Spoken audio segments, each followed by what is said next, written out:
How's she going, eh? I put the gallery plugs or galley or oil passage plugs in today, and these suckers are gonna have full out oil pressure on them. So what you want to do is you want to kind of knurl them with a punch, just in case. So they probably wouldn't pop out, but who knows? You know, you could have 80 pounds of pressure on them and different expansion rates from heat and that type of thing. So just some assurance, put a little punch on you know, each side of them, and should be good to go. I put all the threaded plugs in too. The ones that are internal, I just put a little bit of pipe dope on them, like the one in the back there, or the one in there. I was going to use brass ones, but the kit came with them, so I said to hell with it. They'll probably never come out again in their life. So I just use a little pipe dope, because if they do leak, it's no big deal. It's just an internal leak, and it would just be a drip internally, which is nothing. But the external ones, I use dope and tape. This one doesn't matter so much. That's just like a splash plug. It doesn't see any pressure, but I did it anyhow. This one would see pressure. And the kit was short on one, but I had a brass plug kicking around, so that one's in a water jacket, I believe. But the reason I doped and taped them is because if she leaks, it's a son of a bitch, because you won't know where it's coming from. It'll be hitting the flywheel, spraying everywhere. Then you're pulling your tranny or your motor out to fix it. And yeah, a little assurance. You just want to be very careful with your Teflon tape.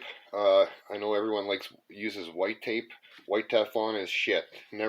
Don't buy that crap. It's useless. Use pink Teflon, and try not to get the first thread or two taped, because that can peel off, and then it can go into your oil passage and do all sorts of horrible things.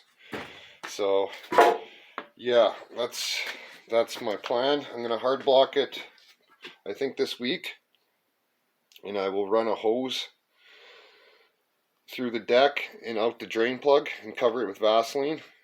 And then once the hard block is set up, I will pull the hose out, so the inch of the deck that's going to have water in it, like the top, can still be drained. And I have some nice little 1/4 inch valves that I can screw right in.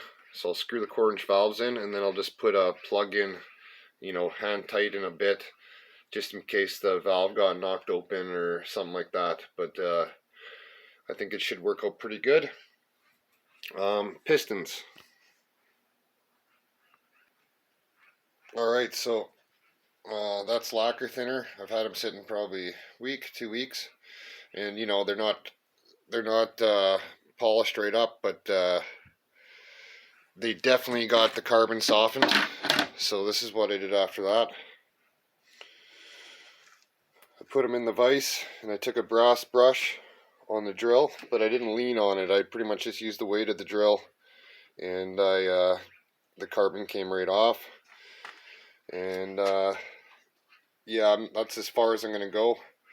I think that's good enough. You don't want to leave a bunch of carbon on the top, especially on a motor that's high compression or running nitrous, because it can create a hot spot from the carbon and can cause detonation. But yeah, I just used an old piece of ring to clean the inside. I'll probably go over it a bit yet, but yeah, you want to get all that carbon out, because if there's a big pile of carbon behind the ring and the ring goes to expand, it won't have enough room to expand, because it's taken up by the carbon behind it, and bad things will happen. So that's about all I'm going to do on them for cleaning. Like I say, I'll clean their ring grooves up a little better, and then I'll probably spray them with some mag wheel cleaner and let them sit in mag wheel cleaner for a little bit, like aluminum wheel cleaner, and then I'll just put them in the dishwasher, rods and all, and call it good. And as soon as they come out of the dishwasher, they'll get WD-40'd all the pins and everything, and it should be good. Yeah, cylinder heads.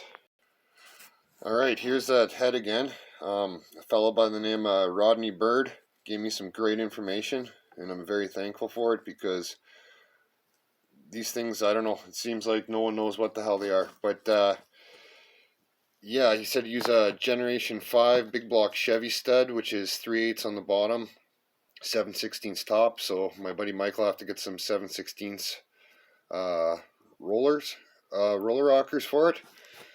But my question is, what length of stud? Because I noticed there's a whole bunch of different lengths. If you know on the top of your head the length of stud to use, that would be great. And also the type of rocker. My buddy thinks they use the small block Chev rocker, but I'd kind of like to know from someone that's ran these things before, because I like my geometry bang on, like 90 degrees at mid lift. So yeah, so once we get the proper studs, proper rockers, guide plates, all that stuff, we'll get them mounted, and I'll measure the push tubes for 90 degrees at mid lift, and get some push tubes ordered up. But yeah, that's pretty much it. Thanks a lot for watching, guys, and have a good one. Till next time.